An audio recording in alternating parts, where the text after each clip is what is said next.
اسلام آباد جمعیت علماء اسلام فے نے حکومت کو 8 دسمبر تک کی ڈیڈ لائن دے دی اور کہا بل منظور نہ کیا گیا تو اسلام آباد کا رخ کریں گے۔ تفصیلات کے مطابق جمعیت علماء اسلام کے مرکزی جنرل سیکرٹری مولانا عبدالغفور حیدری نے بیان میں کہا کہ حکومت کو دینی مدارس کا بل منظور کرنا ہوگا۔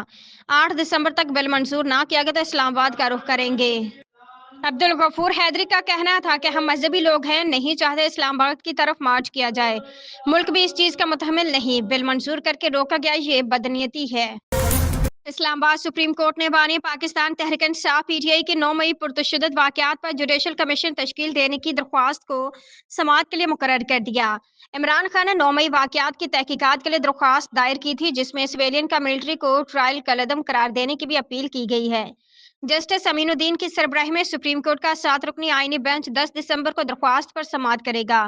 بینچ میں جسٹس جمال مندوخیل، جسٹس محمد علی مظہر، جسٹس حسن رضوی، جسٹس مسرت ہلالی، جسٹس نعیم افغان اور جسٹس شاہد بلال شامل ہیں۔ راولپنڈی انسداد دہشت گردی عدالت نے اڈیالہ جیل سے پی ٹی آئی کے 5 رہنماؤں کی گرفتاری غیر قانونی قرار دیتے ہوئے 5 پولیس افسران کو توہین عدالت کے نوٹس جاری کر دیے۔ تفصیلات کے مطابق راولپنڈی کے انسداد دہشت گردی عدالت میں غیر قانونی گرفتاریوں سے متعلق کیس کی سماعت ہوئی۔ انسداد دہشت گردی کی خصوصی عدالت کے جج امجد علی شاہ نے سماعت کی۔ عدالت نے 5 پی ٹی آئی رہنماؤں کی گرفتاری کو غیر قانونی قرار دے دیا۔ پاکستان کو 2017 میں چیمپئنز ٹرافی کا ٹائٹل جتوانے والے سابق کپتان سرفراز احمد نے ریٹائرمنٹ کا اشارہ دے دیا۔ چیمپئنز ٹی20 کپ میں پریس کانفرنس کے دوران صحافیوں کے سوال پر سرفراز احمد دل برداشتہ ہو گئے اور کہنے لگے کہ جس کا انتظار ہے وہ اعلان جلد ہو جائے گا۔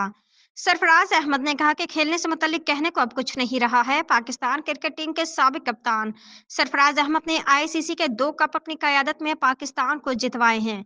اس سے قبل سابق ویسٹ انڈین کپتان کلائیو لائڈ اور آسٹریلین قائد رکی پونٹنگ کو یہ اعزاز حاصل تھا کہ انہوں نے 2 ICC ٹرافیاں اپنے اپنے ملکوں کے لیے اٹھائیں۔